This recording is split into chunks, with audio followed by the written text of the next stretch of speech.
नेपालले जलवायु परिवर्तनको प्रत्यक्ष प्रभाव भोग्नु परेको छ। प्रधानमन्त्री प्रचण्ड। प्रधानमन्त्री पुष्पकमल प्रचण्डले विश्वव्यापी उत्सर्जनमा शून्य प्राय योगदान भए पनि नेपालले जलवायु परिवर्तनको प्रत्यक्ष असमान र हानिकारक प्रभाव भोगिरहेको बताएका छन्। नमस्ते दर्शकवृन्दहरू, तपाईँलाई हार्दिक स्वागत गर्न चाहन्छु बीबीटी अफिसियल युट्युब च्यानलमा। तपाईँहरू यसमा विभिन्न प्रधानमन्त्रीले तथा नेकपा माओवादी केन्द्रको अध्यक्ष प्रचण्डले गरेका विभिन्न अपडेटहरूलाई यहाँ पस्किरहेको छु। आज सोही अवसरमा आज जलवायु परिवर्तन र दिगो विकासमा संसदको भूमिका विषयका सम्मेलनलाई आज सम्बोधन गर्दै प्रधानमन्त्रीले जलवायु परिवर्तन सामाजिक, आर्थिक र वातावरणीय सन्तुलनका लागि ठूलो चुनौती भएको बताए। विश्वव्यापी खतराको रूपमा विकसित भइरहेको जलवायु परिवर्तनले विकासका सम्भावनाहरूमा गम्भीर असर पार्ने उल्लेख गर्दै उनले अति कम विकसित मुलुकहरू जलवायु परिवर्तनको प्रभावबाट बढी जोखिममा रहेको बताए। हाम्रा जनताले पहिरो, बाढी पहिरो, टढेरो, हिम पहिरोको प्रकोप, खडेरी जस्तो जलवायुजन्य प्रकोपबाट नराम्ररी प्रभावित भएका छन्। उनले भने जोखिममा परेका यस्ता मुलुकका जनतालाई आर्थिक र प्राविधिक सहयोगको आवश्यकता छ। यस विषयमा अन्तर्राष्ट्रिय समुदायको ध्यान जानुपर्छ। जलवायु परिवर्तनको असर न्यूनीकरण गर्ने योजनाहरू कार्यान्वयन गर्ने प्रयासमा ठुला वित्तीय र प्राविधिक हडालहरू देखिएका उल्लेख गर्दै प्रधानमन्त्रीले पारिस्थितिक प्रणाली र जलवायु परिवर्तनसँग जनतालाई तालमेल मिलाउन एवं स्थानीय स्तरमा जलवायु अनुकूलन हुने गरी योजना कार्यान्वयन गर्न थप स्रोतहरू जुटाउनु पर्ने आवश्यकता रहेको बताए। जलवायु न्यायको पक्षमा वकालत गर्न र पारिस्थितिक प्रणाली, मानिस र पृथ्वीको दिगो भविष्य रक्षाका लागि विश्वका सांसदहरू र नीति निर्माताहरूबीच वार्ता गर्नुपर्ने आफू विश्वस्त रहेको उल्लेख गर्दै प्रधानमन्त्री प्रचण्डले सहज तवरले हानि नोक्सानी कोष कार्यान्वयन गर्नुपर्नेमा जोड दिए। प्रधानमन्त्री प्रचण्डले भने 100 बिलियन अमेरिकी डलर जलवायु वित्तीय दायित्व पूरा गर्न हरित जलवायु कोष मार्फत जलवायु कार्यहरूलाई गति दिन तथा अति कम विकसित मुलुकको पहुँच विस्तार गर्न र त्यसको कार्यान्वयनमा जोड दिन चाहन्छु। अति कम विकसित मुलुकको अध्यक्षको हैसियतमा प्रधानमन्त्रीले विकसित अर्थतन्त्र र अन्तर्राष्ट्रिय समुदायलाई जलवायु परिवर्तनको जोखिममा रहेका मुलुकहरूलाई सहयोग गर्न आग्रह गरे। स्वच्छ ऊर्जा सुरक्षित गर्न र 45% वनले ढाकेको जमिनलाई कायम राख्न नेपाल पूर्ण रूपमा प्रतिबद्ध रहेको उल्लेख गर्दै प्रधानमन्त्रीले भने नेपाल पेरिस सम्झौताप्रति पूर्ण प्रतिबद्ध छ। हामी सन् 2045सम्म शून्य हरित गृह ग्यास उत्सर्जन गर्न हासिल गर्ने प्रतिबद्धता गर्छौँ। तपाईँलाई यो अपडेटसँगै सुन्नुहोस् तपाईँहरूको प्रत्यक्ष प्रचण्डको सम्बोधन। And I wish every success of this very unique and historic initiative and program. Chair of the session, Honorable Minister for Forest and Environment, respected international parliamentarians and distinguished guests, Honorable Member of the House of Representatives and National Assembly of Nepal, distinguished guest, media person, I thank international parliamentarians for fossil fuel phase out and National Assembly's Sustainable Development and Good Governance Committee of Nepal for jointly organizing this important conference on the role of parliamentarians in addressing climate change and sustainable development. I feel privileged to welcome honorable parliamentarians from the globe and Nepal and other distinguished guests in this conference. I am confident that this conference will reflect on our action against the global environmental crisis and forge common understanding and strategies on climate justice and sustainable development. Climate change is evolving as a major global threat that posing enormous challenges to socio-economic and environmental well-being. Climate science underlines that if current greenhouse gas emissions do not rapidly decline in line with 1.5 degrees Celsius limit, the prospect for climate resilient development will be severely limited. LDCs are more vulnerable to the impact of the climate change and are in desperate need of financial and technological support. As you may have well aware that during UNGA, I tried to raise the issue of the climate change, particularly on behalf of the LDC's country, especially because currently Nepal is the chair of the LDCs. As a chair of the LDCs, I tried to strongly appeal the international community about the terrible impact of the climate change in the LDCs.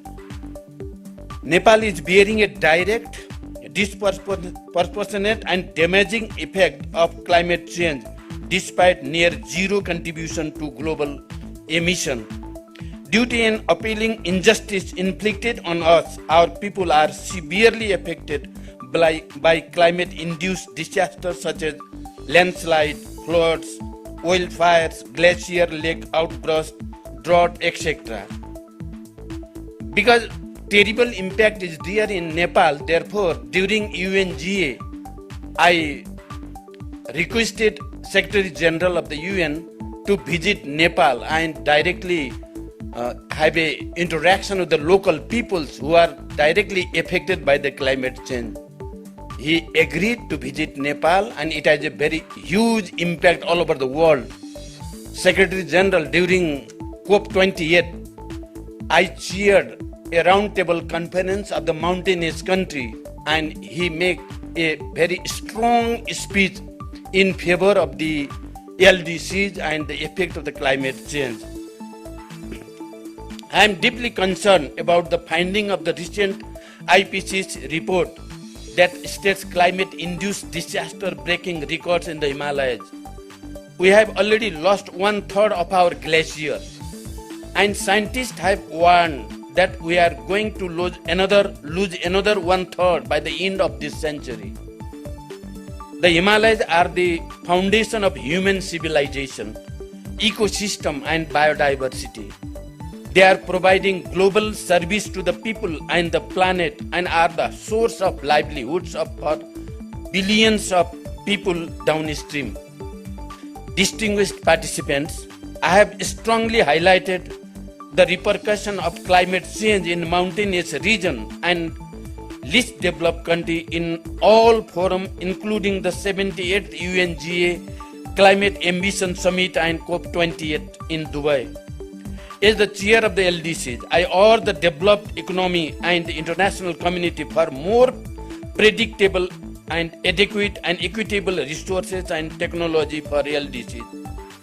I emphasize the criticality of meeting the $100 billion climate finance obligation, accelerating climate action through Green Climate Fund, and implementing the loss and damage fund in a manner that is easy to access and implement for the LDCs. I appreciate and thanks to the United Nations Secretary General Mr. Antonio Guterres for his recent visit to Nepal, collecting first-hand information of the climate change impact from the local communities who are facing the climate crisis. Dear friends, Nepal is fully committed to the Paris Agreement. We are committed to achieving net zero greenhouse gas emission by 2045, 5 years earlier than the global target. We are fully committed to utilize our hydropower potential to secure clean energy and maintain 45% forest covered land. Recently, I unveiled the National Adaptation Plan and NDC Implementation Plan with a clear roadmap and strategy to promote climate resilient and sustainable development in Nepal. However, our attempts to implement climate change adaptation and mitigation plans are facing serious financial and technological gaps. Nepal needs additional resources to make our ecosystem and people resilient to climate change and ensure the implementation of local-led adaptation, climate roadmap and programs.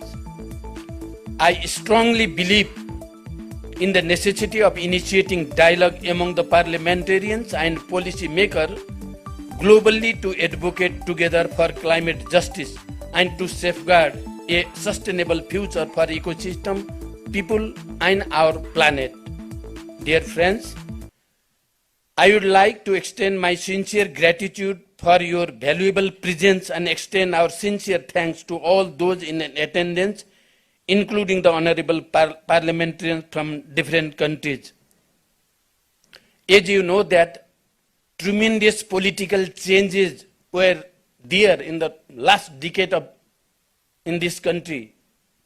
Now we are trying our best to create a political stability and create the atmosphere for economic construction. But this climate change issue is much sensitive and much terrible issue for our country. And I think that this initiative and this forum of the parliamentarians all over the world will create a more positive atmosphere, more effective interference on this issue. Finally, I stand in solidarity with you all as strong advocates for a sustainable planet. Let us work together and work together toward an emission-free world. Thank you for your attention. Thank you very much.